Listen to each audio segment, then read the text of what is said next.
आज का एपिसोड अनुपमा के साथ शुरू होता है, जिसमें कहा गया है कि हर महिला को एक दूसरे की मदद करने और बढ़ने की ज़रूरत है।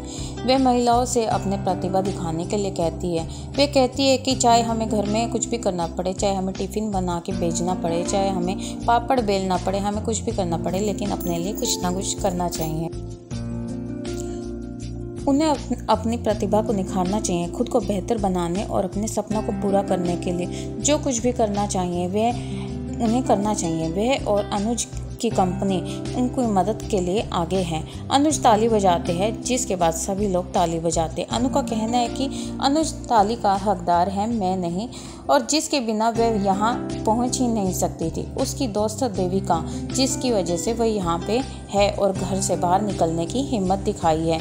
उसके बापूजी, जिन्होंने हमेशा उसे प्रोत्साहित किया है। प्रतियोगिता में ने उन्हें धन्यवाद दिया। सभी कंपटीटर ने उन्हें धन्यवाद दिया। अनु का कहना है कि उसने एक शायरी पढ़ी है कि एक सच्चा पुरुष वही है जो महिलाओं का सम्मान करता है। अनुज उन्हें खुश करते हैं और कहते हैं कि चलो शुरू करते हैं कंपटीशन। वनराज उन्हें अपने मोबाइल से सीसीटीवी रिकॉर्डिंग के जरिए लाइव दिखाता है। काव्य को लगता है कि वह शांत है और उसका गुस्सा जल्द ही फूट जाएगा। समर नंदिनी की चिट्ठी लेकर कारखाने की तरफ दौड़ता है। अनुज का कहना है कि उन्हें प्रतियोगिता को प्रोत्साहित करने के लिए उन्हें सहज बनाने की ज़रूरत है। वे पूछती है कि कैसे। वे उनके साथ संग मेरे बोल हड़प्पा गाने पर डांस करता है।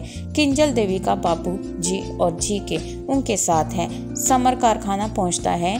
अनु ने उसे नोटिस किया और पूछा कि क्या हुआ। वह उसे नंदिनी का पत्र दिखाता है और समझाता है कि अनु ने उसे चिंता न करने का आश्वासन दिया।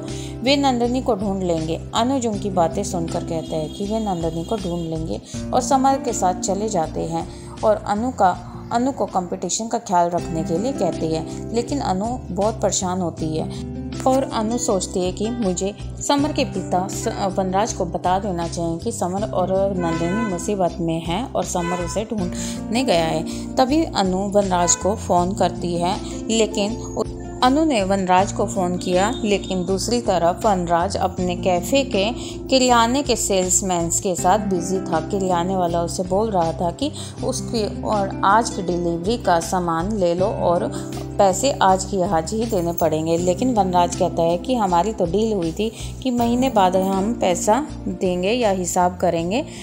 तो अनु उसको बार बार फ़ोन कर रही होती है, लेकिन वनराज उसका फ़ोन काट देता है और कहता है कि हम बाद में बात करेंगे। और दूसरी तरफ अनुज और समर नंदिनी को ढूंढने के लिए कार में बैठ के चले जाते हैं। वे नंदिनी को ढूंढने लगते हैं और अनु का कंपटीशन का ख्याल रखने के लिए कहते हैं, लेकिन उन्हें प्रतियोगिता की मदद करने में व्यस्त देखना बंद कर देती है। समर कार में बैठने से पहले घबरा जाता है। वह बापूजी को सूचित करने के बारे में सोचती है, लेकिन उन्हें प्रतियोगिता की मदद करने में व्यस्त देखती है तो वह सोचती है कि ये अच्छी जगह नहीं है, मैं उन्हें बाद में बताऊंगी। प्रतियोगिता का समय समाप्त होता है।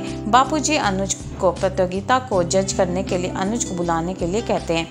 अनु का कहना है कि उसे कुछ ज़रूरी काम आ गया था तो वह बाहर चला गया। बापूजी पूछते हैं कि क्या सब ठीक है। अनु हाँ कहती है और सोचती है कि अनुज की अनुपस्थिति में उसे केवल अकेले ही प्रतिस्पर्धा का न्याय करने की ज़रूरत है। मीन्स उसे कंपटीशन का जज करना पड़ेगा। वे घबराहट से व्यंजन चखती है। जीके ने बापूजी से पूछा कि अनु तनाव में क्यों दिख रही है, अनु परेशान क्यों है। बापूजी कहते हैं कि वह नहीं जानते। देविका ने घोषणा की कि परिणाम की रिजल्ट का अभी समय नहीं है, अभी कुछ समय और लगेगा।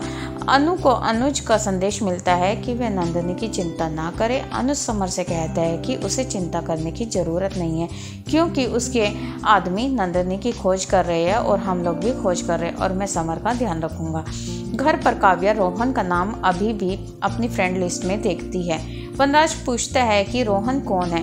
अनु नंदिनी का एक्स कहकर प्रवेश करती है। वनराज पूछता है कि क्या नंदिनी के पास पूर्व है, मीन्स उसका एक्स है। अनु कहती है कि वह इस बारे में बाद में समझाएगी और पूरी कहानी बताएगी। वनराज ने फिर सवाल किया।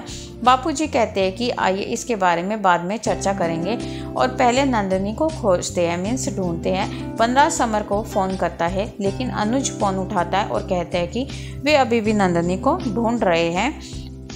लेकिन वनराज इतना सुनते ही वह गुस्सा हो जाता है और कहता है कि उसे जाने की ज़रूरत नहीं है क्योंकि समर ने अपने पिता की जगह अनुज को दे दी है।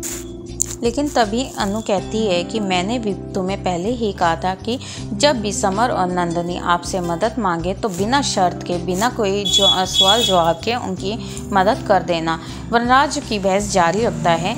तभी समर और अनुज नंदनी को सड़क पर बेहोश पाते हैं। वनराज समर को संदेश देता है, मैसेज देता है कि नंदनी मिल गई है। वनराज गुस्से में है कि अनुज उसका फ़ोन नहीं उठा रहा है और सिर्फ मैसेज कर रहा है। काव्य पूछती है कि क्या अनुज कॉल लेने के लिए उसकी गर्लफ्रेंड है। यह महत्वपूर्ण है कि उसकी भतीजी मिल गई है। अनु ने उसका समर्थन किया कि एंजल भगवान को धन्यवाद देती है कि कहती है कि अनुज एक अच्छा लड़का है। वह पहले भी समर को घर ले आया था और अब नंदनी को घर ले आ रहा है। बा टिप्पणी करती है, बा कमेंट पास करती है कि रिक्शा वाला भी उन्हें घर ले आता है।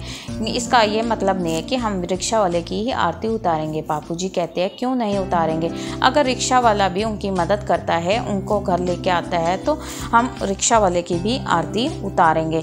समर और अनुज नंदनी को घर लाते हैं। परिवार उसके संबंधित आसपास खड़े हो जाते हैं और नंदनी को संभालते हैं। अनु उसे पानी पिलाती है और पूछती है कि ऐसा क्या हुआ, तुम घर छोड़ के क्यों जा रही थी? जब मैंने तुम्हें कहा था मैं रोहन से बात करूंगी, फिर तुम क्यों जा रही थी? नंदनी कहती है कि रोहन समझ नहीं पा रहा है, इसलिए उसने इस कदम के बारे में सोचा।